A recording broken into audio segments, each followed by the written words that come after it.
మీ కళ్లద్దాలకు శాశ్వత పరిష్కారం కేవలం 9,999 రూపాయల నుండే LASIK surgery American laser eye హాస్పిటల్లో. నమస్కారం, వెల్కమ్ టు ఐ డ్రీమ్. ధర్మ మార్గం విత్ విజిత కార్యక్రమానికి స్వాగతం.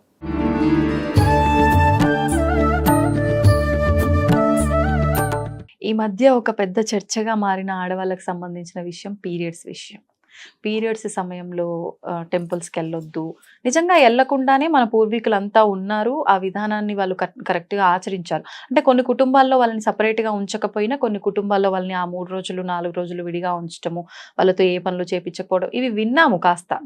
మరి ఇప్పుడు ఇవన్నీ చెప్పేసరికి చాలా వితండవాదం పెరిగిపోయింది. ఎందుకు వెళ్ళొద్దు, అమ్మవారికే పీరియడ్స్ వస్తున్నాయి కదా, కామాఖ్యలో విన్నాం అక్కడ అమ్మవారికి, మరి ఎందుకు మా విషయంలో ఇలా అని చెప్పి అంటున్నారు. దాని గురించి ఏం చెప్తారు? అంటే ఇప్పుడు పీరియడ్స్ వచ్చినప్పుడు ఆడవాళ్ళని సపరేట్గా కూర్చోబెట్టడానికి దానికి వెనకాల కూడా సైంటిఫిక్ రీజన్ ఏంటి అని అంటే, అప్పుడు మన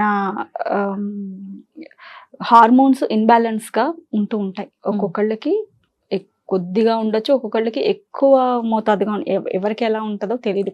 కొంతమందికి పెయిన్స్ ఉంటుండొచ్చు, అలాంటివి కూడా ఉంటుండొచ్చు. అట్లాంటప్పుడు పనులు చేస్తే మళ్ళీ ఇంకా ఎక్కువ వాళ్ళు ఇదవుతారు.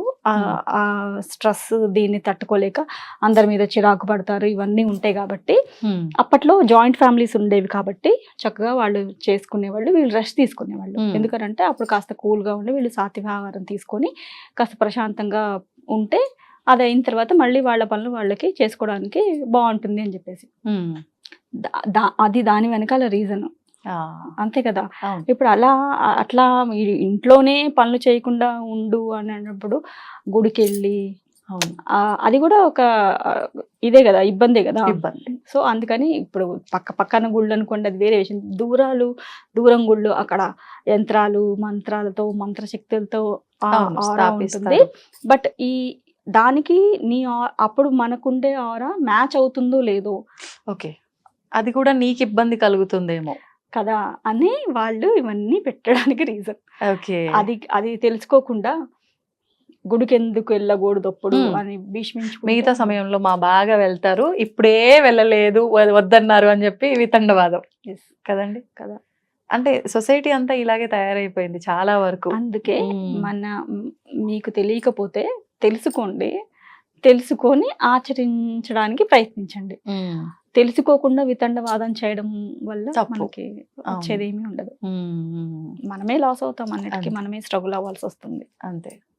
ఈ మధ్య అంటే అది రీసెంట్ ఓల్డ్ లో తెలియదు కానీ నేను మీ రీల్స్ లో కాశీకి సంబంధించి మీ పిల్లలది ఒకటి recent 2 days back. Okay okay, ఏంటది నిజంగా జరిగింది? నిజంగా జరిగింది. ఓకే, వాళ్ళు మొన్న కాశీకి వెళ్ళారు వాళ్ళ ఫ్రెండ్స్ తో కలిసి. అక్కడ బాగా 42 degrees ఆఫ్ ఎండ ఉందంట. వాళ్ళు ఆ ఘాట్స్ అన్ని ఎక్స్ప్లోర్ చేయడానికి అని వెళ్తే అక్కడ హీట్ కూడా ఎక్కువ ఉంటుంది కదా ఘాట్స్ దగ్గర. ఆ ఈ హీటు తట్టుకోలేక చిన్న బాబుకి ఎక్కువసేపు నీళ్లు తాకుండా ఉండేటప్పటికి డీహైడ్రేషన్ అయ్యి సన్ స్ట్రోక్లో అయ్యి కొంచెం జ్వరం, బాగా హై ఫీవర్ వచ్చిందట రాత్రిపూట. తెల్లారితే వీళ్ళు అయోధ్యకి వెళ్ళాలన్నమాట స్వామి దర్శనానికి. ఓకే, అప్పుడు మా పెద్ద బాబు ఫోన్ చేసి చాలా కూల్గా అమ్మ ఇట్లా అయ్యింది, నువ్వేమి టెన్షన్ పెట్టుకోకు, తమ్ముడికి నేను అంతా చూసుకుంటాను. వాడికి నైట్ అంతా స్పాంజింగ్ చేశాను, జ్వరం కంట్రోల్కి వచ్చేసింది, నేను ఆన్లైన్లో టాబ్లెట్స్ అవి కూడా తెప్పించేసాను. ఇక్కడ ఏదైనా హాస్పిటల్ ఇన్ కేస్ తగ్గకపోతే హాస్పిటల్ కూడా తీసుకెళ్తాను, కింద రిసెప్షన్లో అడిగేసి నువ్వేమి ఇది అవ్వకు, మేము వెళ్ళట్లేదు దర్శనానికి.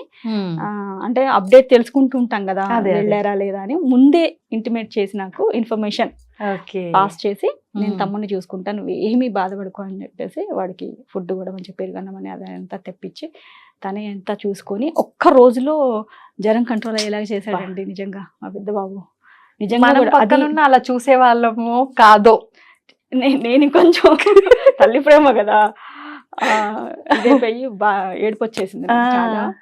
నిజంగా కూడా మా పెద్ద బాబు ప్రెగ్నెంట్తో ఉన్నప్పుడు నేను ఎప్పుడు ఈవినింగ్ సుందరకాండ వినేదాన్ని దీపారాధన చేసుకొని. ఒక్కటే అనుకునేదాన్ని, నా పిల్లలు మంచి ధర్మబద్ధంగా ఉండేటువంటి పిల్లల్ని ఇవ్వు స్వామి అని ఆ రాములు వారిని కోరుకునేదాన్ని నేను. అట్లా నిజంగా అంటే వాడు ఎప్పుడన్నా ఇలా బొట్టు పెట్టుకొని అలా చేస్తే "అచ్చో, రాముడిలాగే ఉన్నవరా" అంటూ ఉంటాను అనమాట. నిజంగా అది జరిగింది. అది ఎందుకు మనం చేయకూడదు అని చేశాము. మా చిన్న బాబు నిజంగా ఎందుకో తెలీదు, చిన్నప్పటి నుంచి నాకు ఇంట్లో ఒక కృష్ణుడిది క్యాలెండర్ ఉండేది అనమాట. అట్లా బొద్దు బొద్దుగా అలానే ఉండేవాడు మా చిన్న బాబు చిన్నప్పుడు. ఓకే. సో వాడిని చూస్తే అలా కృష్ణుడిని చూసినట్టు, మా పెద్ద బాబుని చూస్తే అంటే తను ప్రశాంతంగా తన సిచ్యువేషన్స్ ని హ్యాండిల్ చేసే పద్ధతి అవన్నీ చూస్తే రాములు వారు ఎలాగా ఆయన అప్పట్లో ఉన్నారో అట్లా, అంటే అంత అని కంపారిజన్ కాదు కానీ తల్లి ప్రేమ, తల్లి మనసు అలా అనిపిస్తుంది. అవునవును. And for more videos, Please subscribe to iDream channel. Subscribe to iDream Media. Please subscribe to iDream. Please subscribe to iDream. Please subscribe iDream. And please subscribe to iDream. For more videos, subscribe to iDream. please like, share, and subscribe to the channel. Congratulations, iDream. Subscribe to iDream. Subscribe to iDream. So subscribe to iDream Media. iDream की iDream team अंदर की huge congratulations. Please subscribe iDream Media. Please subscribe to iDream. Subscribe iDream. Please subscribe to iDream. iDream అంటే నా కళల channel subscribe చేసుకున్న నోరు తిరుగుతలేదు, మీరైతే గంట గుర్తు కొట్టండి. For more such videos, please subscribe to iDream. Subscribe to iDream. Please subscribe to iDream. Please subscribe iDream Media. Please do subscribe to iDream. Please subscribe to iDream Media. For best entertainment and information, please subscribe iDream. And don't forget to subscribe to iDream.